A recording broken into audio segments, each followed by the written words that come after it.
Welcome to the Main Street Business Insight Podcast, featuring the stories of America's downtown and neighborhood entrepreneurs. There's so much about being a Main Street business that is intertwined with what it means to be part of a community. The impact that it has on creating jobs, occupying vacant storefronts, improving the quality of life, this is a big deal.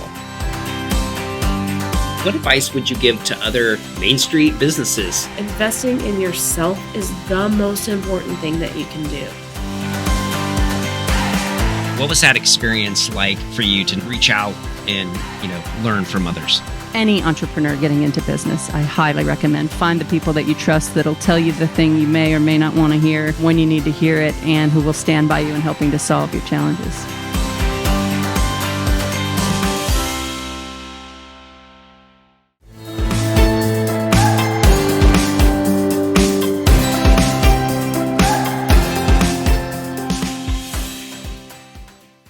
Welcome, everyone, to another episode of the Main Street Business Inside Podcast, where I'm actually back in the field, which is great. I love it.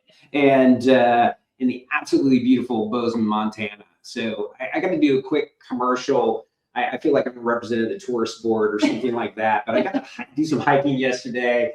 This place is amazing. I don't want to contribute to the hyper growth that I know is present here, but oh my God, if you're out on a tour or thinking about a vacation spot, come here. Incredible.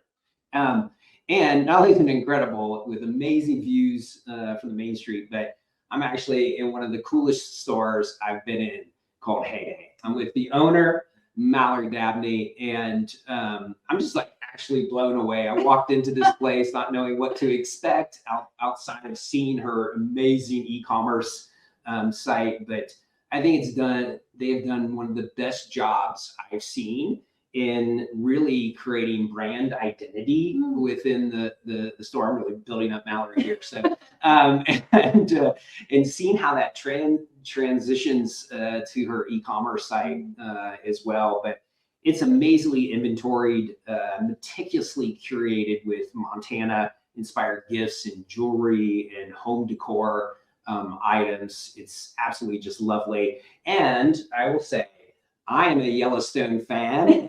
And so I quickly noticed the Yellowstone branding with the Bev Dutton collection, which I was like, yeah. So if you're a Yellowstone fan, come to the website as well, or come to the store, hopefully. We've got a lot to cover off on this week's show, so I'm really excited to have Mallory, although I'm in her place. But that's right. And so welcome to the show, Mallory. Yeah, so wonderful to have you. As the audience knows, if you've been a listener or watcher on the YouTube channel, we like to start with sort of a journey. And one of the things that I highlighted in sort of my intro here is the amazing growth of Bozeman. In some ways, you've been part of that. Your husband's from the area, and about 5 years ago, you all made the decision to kind of move back. And I wonder if you could sort of interweave that decision and then, what you were doing before, and then how did that lead into, I'm going to buy a business? I never thought I'd be a business owner, which is actually really interesting to have landed where I have. And I'm very grateful that you're here to help us tell our story a little bit more. But my husband grew up here in Gallatin Gateway, which is at the mouth of the canyon before you go to Big Sky. Born and raised, we met out in college in California, which is where I'm from.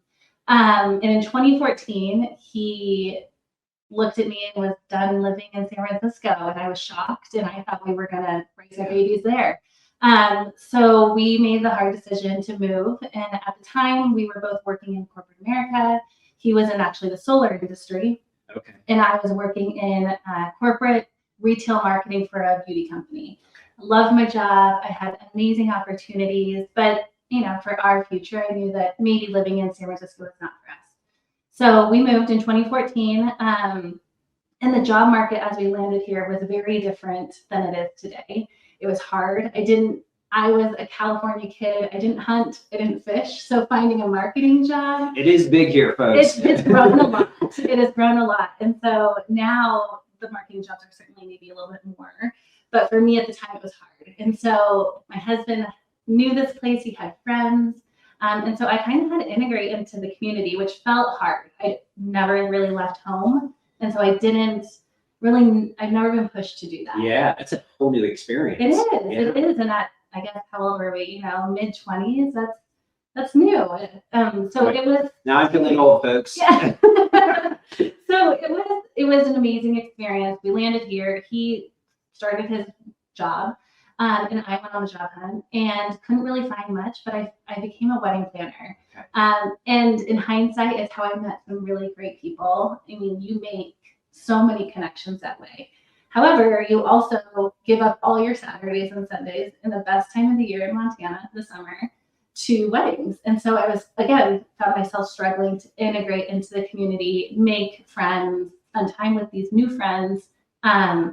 So after that, I found a job downtown, just down the street at a store called Meridian for the previous owner as her assistant buyer. And I came from corporate marketing, so I was working on big campaigns, not really boots on the ground in the stores. So started that job and really learned. I mean, she taught me so much about buying, process, procedures, just like the rigor of retail, which is amazing. And I was hungry for it. I was looking to really, just learn something new. And then how I landed here was I was there for about 2 years. I had a baby, our first kiddo. And Lisa, the previous owner and founder of Heyday, was hiring for a store manager. And I'd always loved this store. Whenever we come visit, I'd always come in here and just spend hours. I loved it. And so when the opportunity came to potentially join this team, I had to jump on it. And I remember meeting with her, I think twice. And I started here, I want to say in October of 2017. Okay. Yeah. So you had a little bit of a ramp. Walk through then the process of now you're the owner. You went from assistant buyer, store manager, working your career through retail. Now The buying process? No, but more so the buying process, yes, of purchasing the business, the decision making that went in, especially with your family and the impacts that small business ownership can have on sort of work-life balance. Yeah. I think I was really lucky to have Lisa, who was incredibly honest about how hard it is to be a business owner. That's the truth. It is hard. It's still hard. But it comes with great reward. And especially as an owner who I am here 5 days a week. So I'm a very involved owner. But that process, I remember when she approached us about this opportunity, there's a little self-doubt, right? Of someone a founder who started it. Am I filling her shoes? What do those shoes look like? What are the expectations of me? Can I even afford it? That was the big thing. Can we even make this pencil? And so I think, again, having Lisa here to facilitate those conversations, she was very transparent about the financials of the company. My husband's in finance, so he had some great connections to get valuations done. And the big piece is I had to do an SBA loan, which is an incredibly rigorous process and for good reason. They really was it quite daunting for you? Yeah, you have to go pitch yourself to these banks, and then they also have to pitch it to the SBA to make sure they're backed. And they're betting on you, basically, you and your ideas, and also the current business. And we've got no's from a few local banks who for different reasons, probably, I'm not really sure, but we found one, and so through the SBA, and we got creative with seller financing. So the combo of the two really allowed the deal to go through. And we closed February of 2019, which is actually really interesting. If you remember, January of 2019, government shutdown. So we were supposed to close on January 1st, 2nd, whatever that day was. There was no money from the SBA was being released. So we had this month gap of basically Lisa still paying for bills, but I was like, but I'll pay you back until my money comes in from the SBA. Yes. So it's always been, I think having to be a little nimble in that process. And again, she was there to ask questions about, we had one kiddo at the time. We really wanted to start thinking about expanding our family.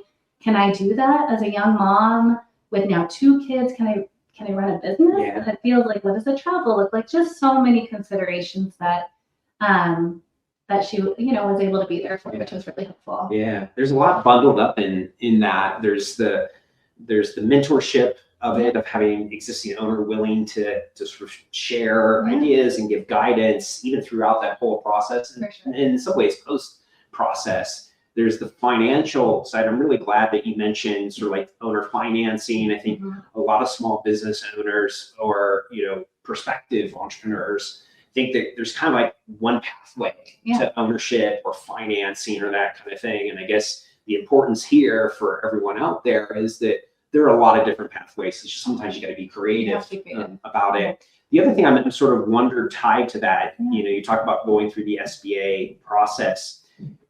Did you have sort of a circle of supporters, agencies, organizations that you also turn to, or was this more of a solo effort? You built out the business plan and the strategy, and you went to the bank.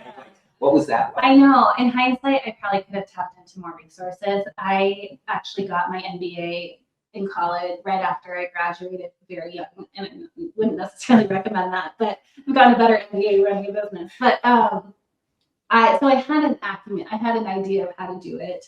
We'd written many of them in school. So I kind of knew what I thought was the way to do it. And then the bank certainly helped us through it for sure, right? They wanted us after they'd kind of approved us, they wanted us to get through. So they helped us a ton, accountants, lawyers, making sure all of that is ticked and tied was a big piece of it. So there is the upfront cost, that's not something to look over. It's like, there's going to be those costs of just doing the due diligence, paying for evaluation. Yeah, but it's the smart approach. It is. And all of your professors back at school are like applauding right now. Yay, go Mallory! You took this knowledge and put it to play.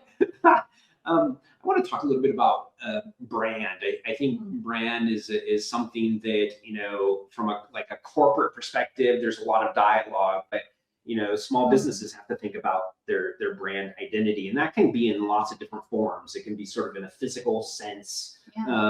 It can be in the name itself. I wonder how you think about brand and the experience of the store and e-commerce and sort of the sensory elements of the store. Because I do think that as a newcomer coming into your business, that does seem to embody some of your brand. But I want what you think about that. Well, I love branding, and I always have. I think coming from corporate marketing, you're exposed to so much conversation around brand and the importance of it, and that every little detail matters in a brand. And so how I think of our brand being Heyday, and a lot of this, again, it was interesting to buy a part of that, right? You're buying a brand. And then we did do a rebrand 5 years later. But I think of it as a person. Like, a brand as a person. Who is the Heyday? Who is Heyday? And I call her, but it could be it's that very joyful, lighthearted, kind. And if you can almost think of them as a person, as a friend, you can really, there's a persona about it, right? Okay. And how does it look and feel, and what are the senses around it? How do they speak? And that has always helped guide a little bit of how we buy. When we're buying, is this on brand? Is this Heyday? And where we push, and where do we push those limits a little bit? Certainly in every marketing, I think we've been very successful is being very thoughtful about our branding and where we put it, that it is done right, and it's done to the standards that we paid for and are set in our guidelines, from photography, social copy, what does that voice look like? So really just taking good care of it. Owning it and protecting it is important. It certainly drives how consumers are responding to the store, and so from that standpoint, it's foundational to the business. One of the things that I picked up on that I just loved so much is on your website you have a publication. It's called Heyday Reports. And folks, I was in awe of this. It was so beautifully done and curated and thoughtful, and I felt connected to it. And so I just want to say what it stands for, and you can go online and see this, but it stands for reading, eating, playing obsessing over. So like, what are you obsessing over? What are you recommending? And treating ourselves to, okay? And I'm just wondering, how did you come up with it?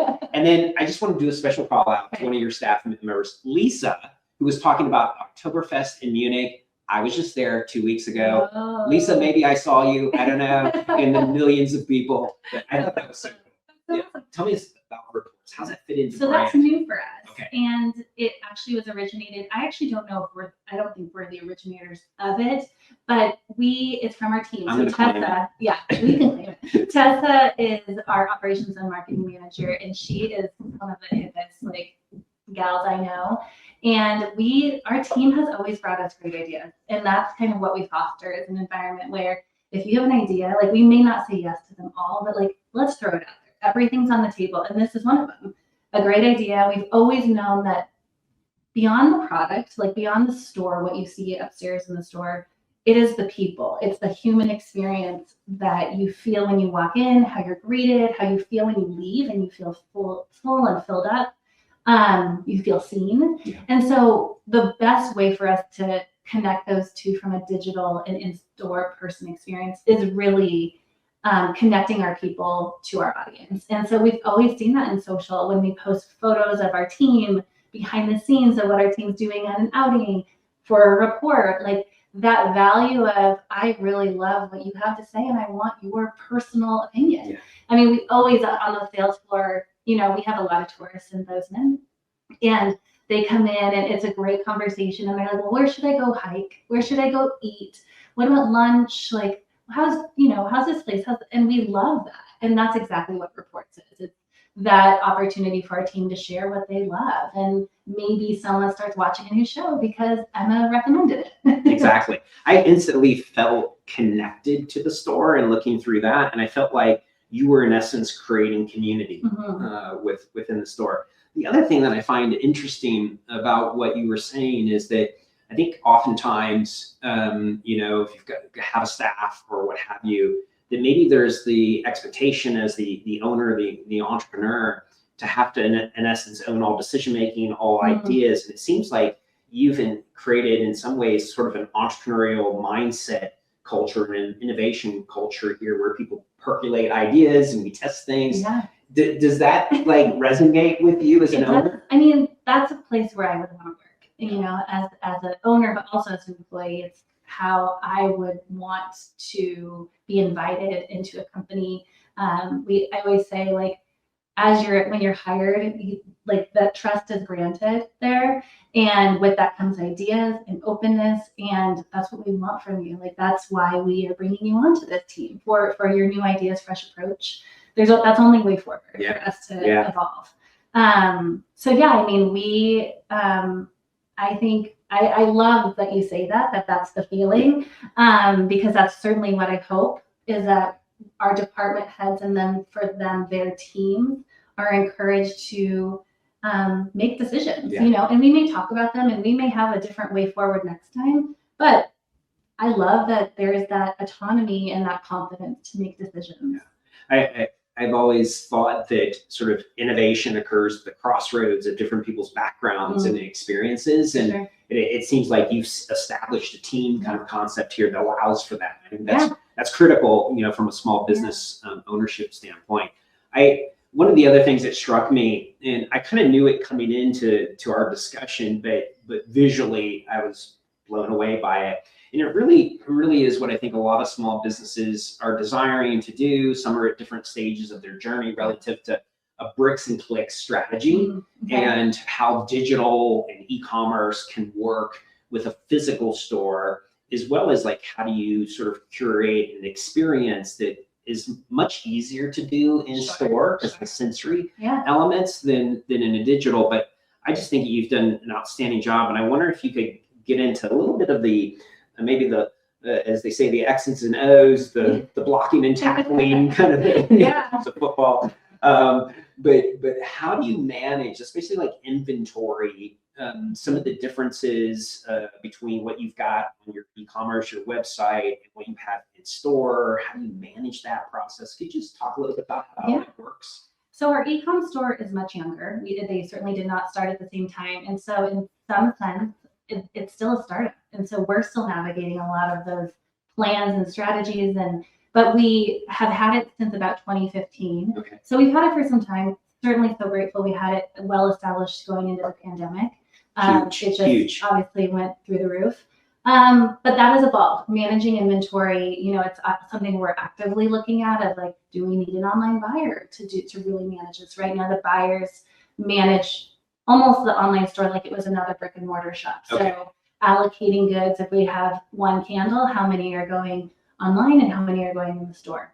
Now, sometimes, as many people know, everything can't go online of what we have in the store, right? You've got to keep some exclusivity kind of thing. Yeah, and just like we can't ship everything. It's just too hard. Yeah. It's not worth the potential That was my damage. duh moment. And so there's a little bit of that of like, is this need to be smelled or seen, or can we even ship it? So I would say right now we maybe have about 10 to 15% of our inventory online that is also carried in the store. Of the total amount in store, about 10 to 15% is online. So Okay. it's quite a small portion. What we've seen online is we kind of get these one-hit wonders, is what I like to call them. They just take off, mostly because of content creation. It's a great product, obviously, and we put the marketing dollars behind it in social advertising and email marketing to push it. So we can really focus in on our efforts and our marketing efforts. And then almost buying can follow it. Like we can just replenish and feed that beast.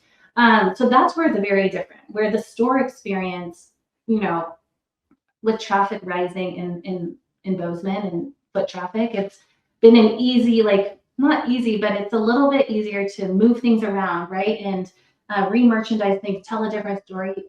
You kind of have photography, copywriting, and then the marketing piece on the digital side. So your levers, to me, are a little bit fewer. Okay.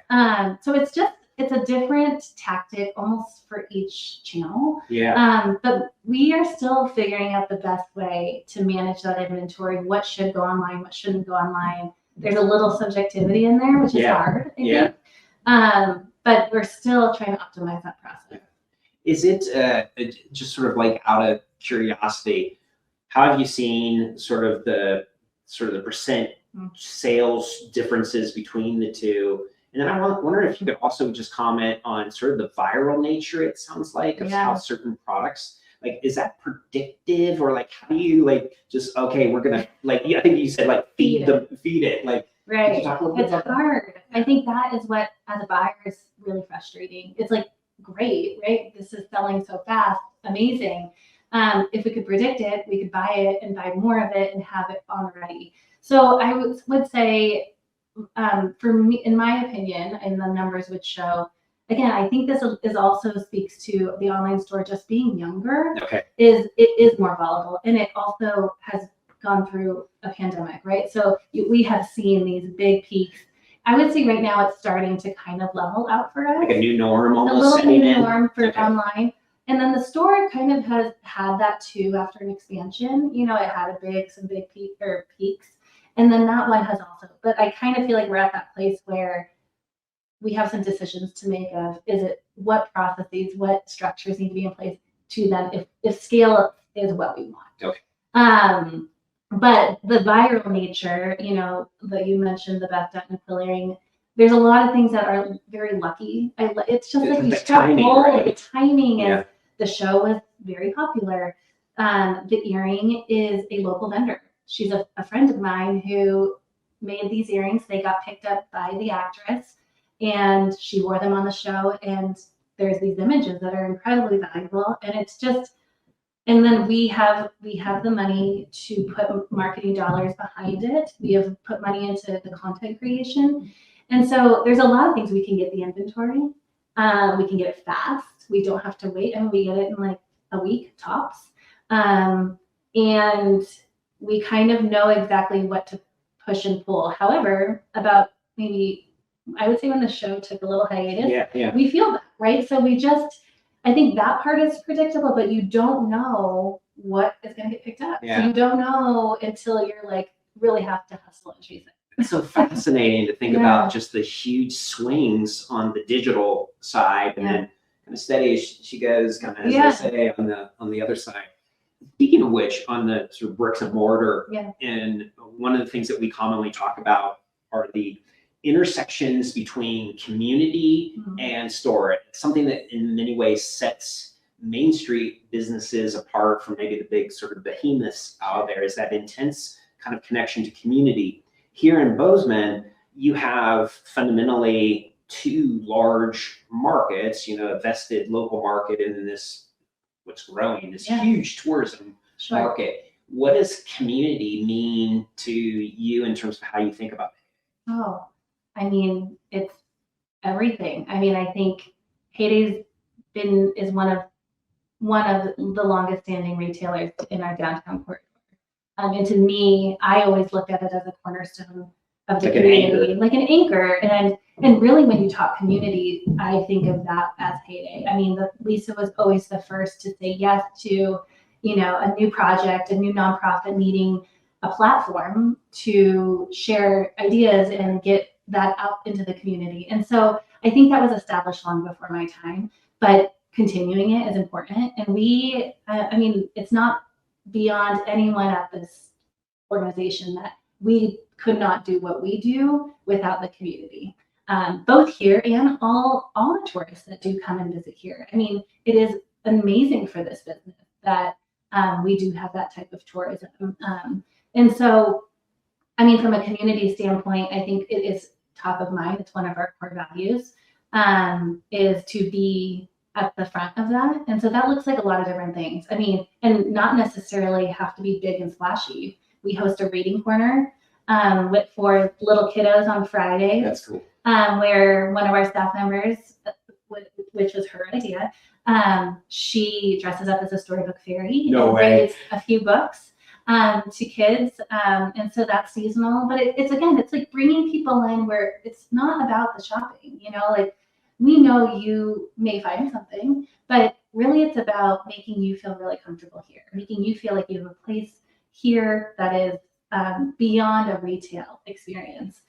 So it could be that, it could be bigger things downtown business association. And I'm a big proponent of doing those, because I think it's important when there's solidarity and participation. So Art Box, Ladies Night, Crazy Days, we're all in on those, because I also know, because of our platform, if we're going to go big on it, the other businesses will do it too. And it's just best for everyone. Yeah, that's the strength of being an anchor, is you can also help out your other sort of small business colleagues. It helps to present sort of a unified front for the entire For downtown. sure. Yeah. One of the big things that through our conversations you probably gathered, I love trends. Yeah. I love understanding sort of where things are going Yeah. or whatever.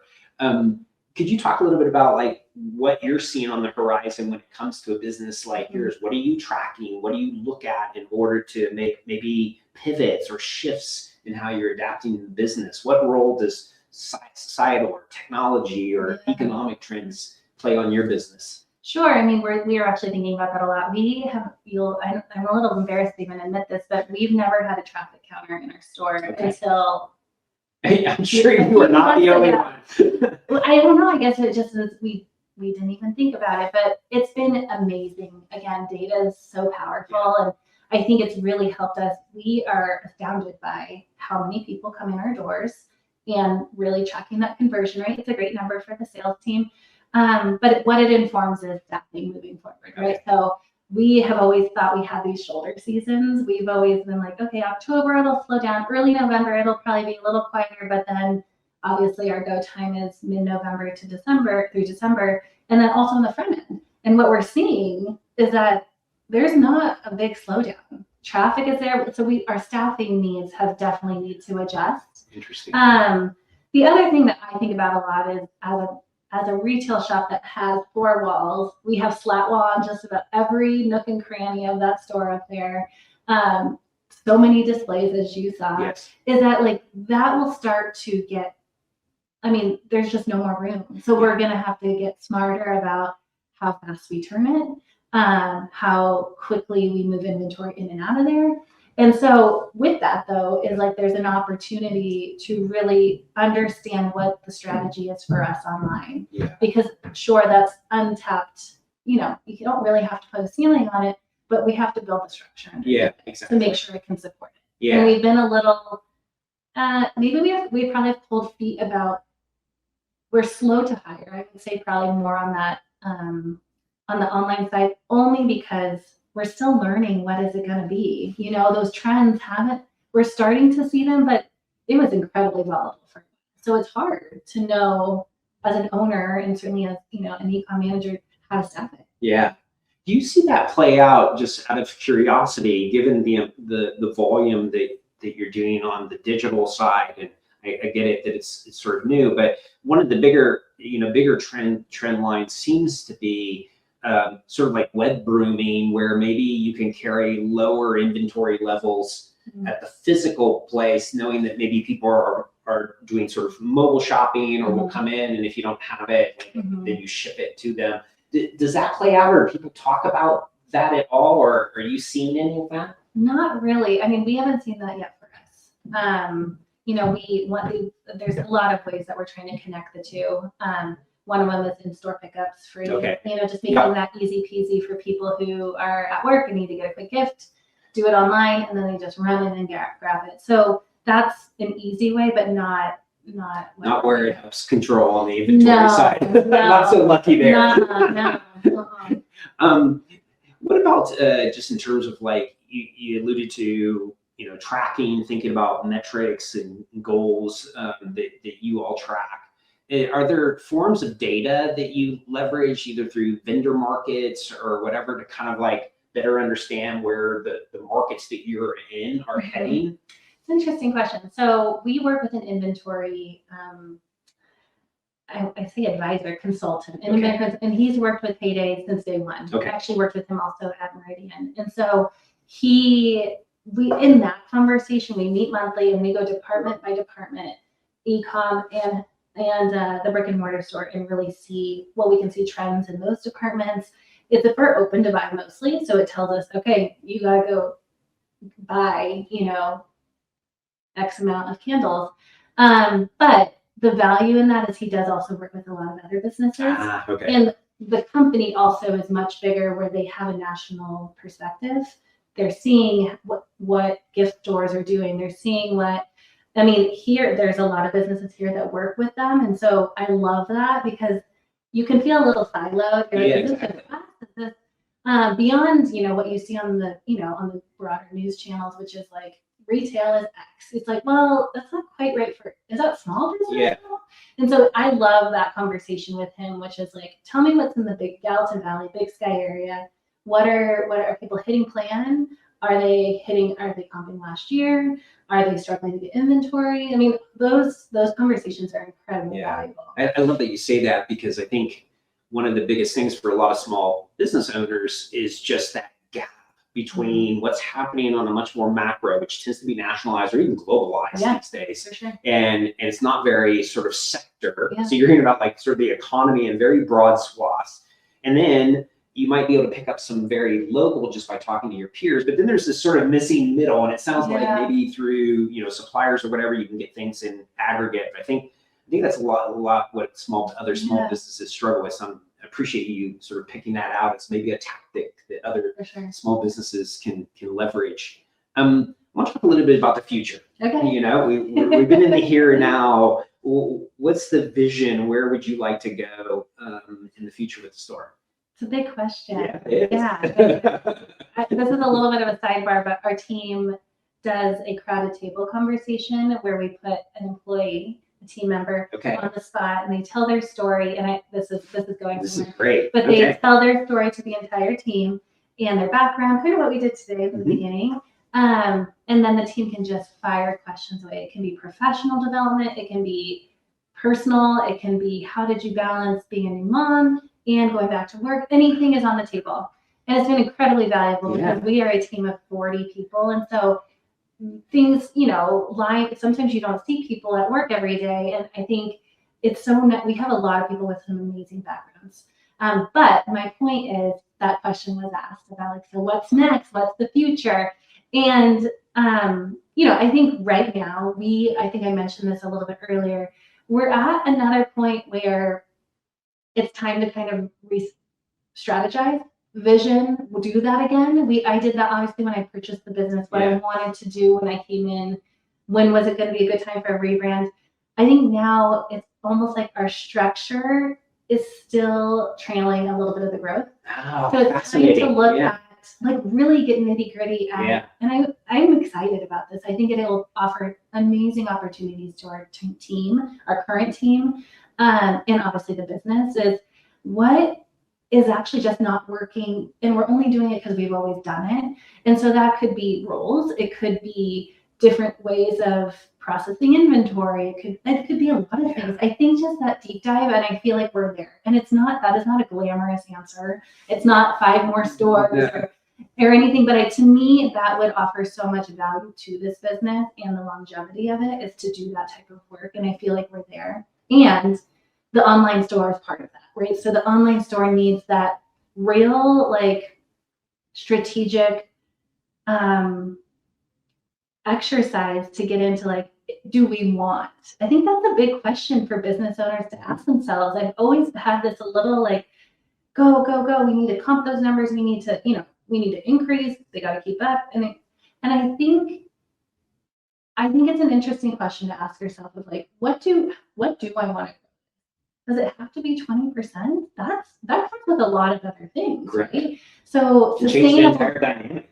it can change the business. culture pretty quickly. And so what is that? And so those are kind of the big questions that I think our team, and we have a senior team, is excited to dive into. But I would say, what's in the future is really honing what we have, really sharpening the edges to make sure we're doing things super efficiently. You've walked around here and it is an amazing, well-oiled machine, but I don't know. I love that idea of just, like, where are the little opportunities that will make us look that much more efficient. Exactly. Maybe we'll actually have more work-life, working towards more work-life balance. Where can we find those spots for people where they don't feel overwhelmed when we get back from market? So I think there's lots of opportunity in coming our way, and it just feels like that time. Yeah. For sure. This is, I'm smiling a little bit. I smiled throughout the whole thing, of course, but that hits home because, even in the nonprofit space, we've had incredible growth, and you start thinking a little bit about how the infrastructure of the entity, the organization, of the business doesn't keep pace. And it's probably the last thing that, because you're so focused on sort of the growth and achieving things with your customers and your employees, but oftentimes it's just the last thing that gets taken care of. But without it, like the foundation, it can sort of crumble without it. So, for sure. Yeah. So glad you mentioned that. I always like to close out. There's sort of the beginning and the end of the show, but we're always interested in the advice. Yeah. Because obviously you, of course, Mallory. I just want to make sure I didn't. Yeah. Is to really speak to your peers out there. Sort of curious about what advice you get to either aspiring entrepreneurs or those that are like knee deep right now. What's your thoughts? So I think I have a few. I have 3. The first, and you heard me probably talk a lot about our team, is cultivating a team dynamic that is resourced. And I think for a long time, that is the thing that I know for me as a business owner, it's scary you feel like you're going to get, are we going to hire too many people? And then is this a payroll issue? But I've always found that when a team is resourced, they feel supported in whether that's, support of more people, more hands, your time as much as you can. And an empowered team is the key to success. And again, like a team that feels empowered, happy to show up to work. Again, it goes beyond the items on the shelf. It's the feeling that a customer gets when they walk in. And so it's all very entwined in the success of a business and the customer experience. So that's the first thing is cultivating a team, offering opportunities for them to do some professional development, personal development. We oftentimes have our team go through insights discovery, which is like a personality test, I guess, but it's far more in depth. And then we take time to talk about it. And it creates a vulnerability amongst our team that then we can learn and really strive to be better communicators. So that's a big one for me. The second one is this too shall pass. And it's something that my business coach says to me all the time, because I get it. Like, there are so many stumbling blocks along the way and things that you're like, oh my gosh, should I sell? Yeah. You know, I think we've all been there. If you're a small business owner, I'm curious if you haven't been there, but it's just that there's silver linings in everything. I mean, we took a warehouse space that we tried for 2 years and it didn't work. And I think many could look at that as a huge failure and waste of money, but it taught us a ton about what we value. And so this too shall pass is a great just breather reminder when you're in the thick of it. And this last one goes along very closely alongside that, is just remembering to be kind to yourself and offering yourself grace, because you're doing a great job. You truly are. If you have the courage to show up and do this type of work every day, that is brave. And so remembering that you deserve that grace when you do mess up, right? Or you miss something, that you're doing a great job and you're offering your team and your community something really amazing and beautiful. Wow. I came into this inspired and I'm leaving more inspired. Mallory, thank you so much for all your insights, and thanks for allowing me to come out. Yes, thanks for Share your joining story. us. Thank you.